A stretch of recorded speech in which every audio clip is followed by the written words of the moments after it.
اس بات کا تعلق ہے کہ شہر کے اندر جو ملاوٹ شدہ سرنجز اور منشیات اور دیگر جو مشکوک اشیاء ہیں جو کہ نشے میں استعمال ہوتی ہیں، تو یہ ہمارے نوٹس میں آیا ہے. کچھ لوگوں کو ہم نے شہر کے اندر سے گرفتار بھی کیا ہے. کچھ سٹورز جن پر اس طرح کی اشیاء بک رہی تھیں ان کو ہم نے سیل بھی کیا ہے.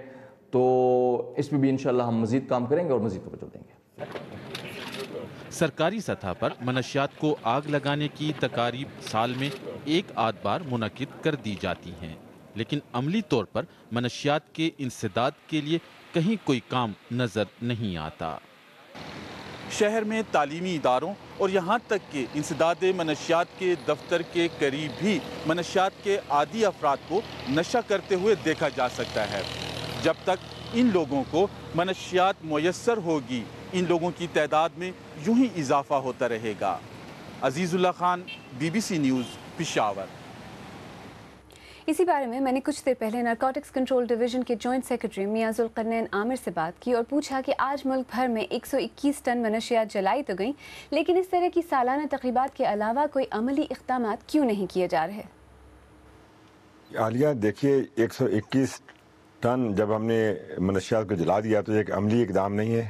اسے آپ کیا کہیں گی؟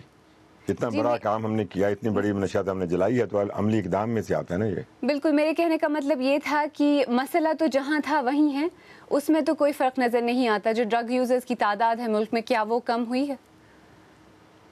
دیکھیے عالیہ، پاکستان میں جو کچھ عرصہ پہلے تک دنیا میں یہ کہا جاتا تھا کہ ہم بہت زیادہ پاپی اگانے والے لوگ ہیں، یہاں پہ کام ہوتا ہے اس کے اوپر، وہ 2011 میں ہمیں پاپی فری زون ڈکلیئر کر دیا گیا. یہ وہ ملک ہے جس میں ابھی پاپی نہیں اگتی.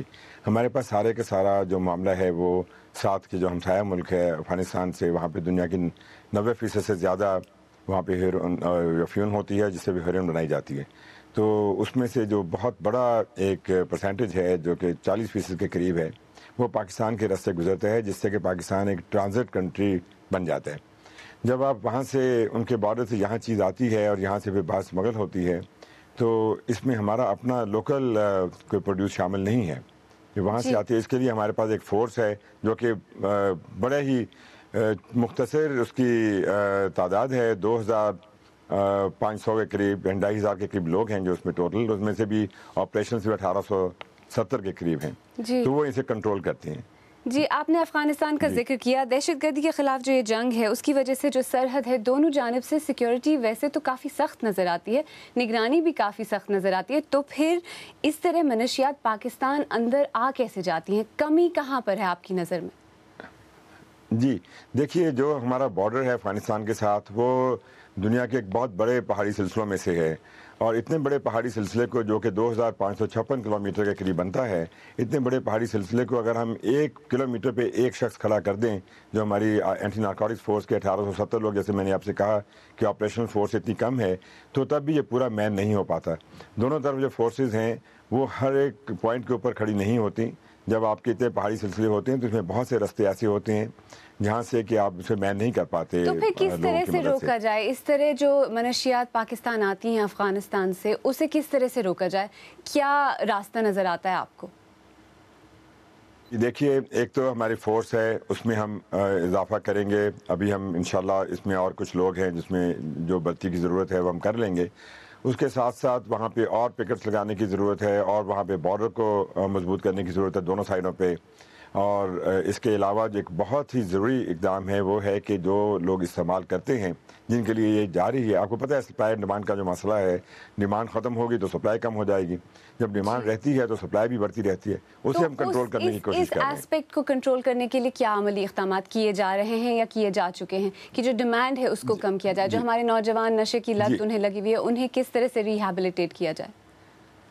جی، بہت عمدہ سوال آپ نے کیا. جو ڈرگ ڈیمانڈ ریڈکشن ہے، اس میں ہماری اس حکومت نے بہت ایک عمدہ قدم اٹھایا ہے، جو کہ منسٹری کے اندر، جو ہماری interior and narcotics control ministry ہے، اس میں نارکوٹکس کنٹرول ڈویژن میں ایک ڈرگ ڈیمانڈ ریڈکشن سیل قائم کیا گیا ہے، جو کہ پروجیکٹ کی صورت میں بنا ہے، جس میں ہم بہت سا کام ہم کر رہے ہیں. اس میں پورے ملک میں ٹریننگ ہو رہی ہیں، اویئرنیس کیمپینز ہیں جو کہ پرنٹ اور الیکٹرانک میڈیا پہ ہم کر رہے ہیں بہت تیزی کے ساتھ. اور خاص طور پہ سب سے زیادہ ایسا سیگمنٹ ہوتا ہے جو کہ یوتھ ہے، بچوں کو اسکولوں میں، کالجوں میں، یونیورسٹیز میں، ان میں ہم کافی زیادہ جا کے تو اس کے اوپر ٹریننگ دے رہے ہیں، انہیں بتا رہے ہیں، اور ہم یہ بھی کر رہے ہیں کہ کریکولم کا حصہ بنائیں اس چیز کو کہ یہ جو ایڈکشن ہے یہ کس قدر خطرناک ہے. اگر انہیں یہ بتانا چاہ رہے ہیں کہ خطرناک صرف ان کی ذات تک نہیں ہے، ایک خطرہ ان کے سے نکل کے خاندان پہ جاتا ہے، اور وہاں سے معاشرے پہ، وہاں سے ملک پہ، اور وہاں سے پوری دنیا پہ. نارکوٹکس کنٹرول ڈویژن کے جوائنٹ سیکرٹری میاں ذوالقرنین عامر، جن سے میں نے کچھ دیر پہلے بات کی. کیا پاکستان میں منشیات کے عادی افراد کو پھر سے معاشرے میں بسانے کے لیے خاطر خواہ سہولیات موجود ہیں؟ ہمارے ناظرین کیا کہتے ہیں؟ عالیہ، ہمارے فیس بک کے صفحے پر زیادہ تر لوگوں نے بات نشہ کرنے کی وجوہات پر کی اور یہ کہا کہ جب تک ڈرگز ملتی رہیں گی تب تک علاج کرانا تو بیکار ہے. آئیے ذرا جلدی سے نظر ڈالتے ہیں کچھ کامنٹس پر جو آپ نے ہمیں بھیجے. محمد ارشد بھٹی بکھر سے لکھ رہے ہیں کہ منشیات کی روک تھام کے لیے عملی اقدامات کرنے کی زیادہ ضرورت ہے اور نوجوان طبقے کے ان مسائل کو ختم کرنے کی ضرورت ہے جن کی وجہ سے وہ نشے کا عادی بنتے ہیں. کینی روز ٹنڈو ایم خان سے لکھتے ہیں اگر انتظامیہ چاہے تو منشیات کا خاتمہ کیا جا سکتا ہے، لیکن یہاں تو اب تک پولیو پر بھی قابو نہیں پایا گیا، اور اگر نشہ دستیاب ہو تو اس کی سرپرستی کوئی اسکول ٹیچر نہیں کر سکتا. منشیات تو جیل کے اندر بھی دستیاب ہیں.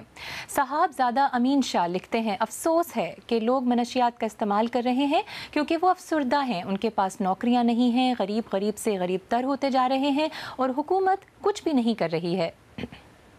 اسی موضوع پر مزید تفصیل آپ ہماری ویب سائٹ پر پڑھ سکتے ہیں، پتہ وہی bbc.urdu.com.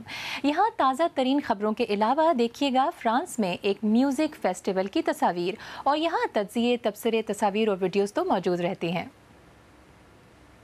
آپ BBC اردو کا پروگرام سیربین دیکھ رہے ہیں. کچھ دیر بعد دیکھیے گا پاکستان کے 4 شہروں میں شدت پسندوں کے حملے. کالعدم تحریک طالبان نے BBC کو فون کر کے حملوں کی ذمہ داری قبول کی ہے.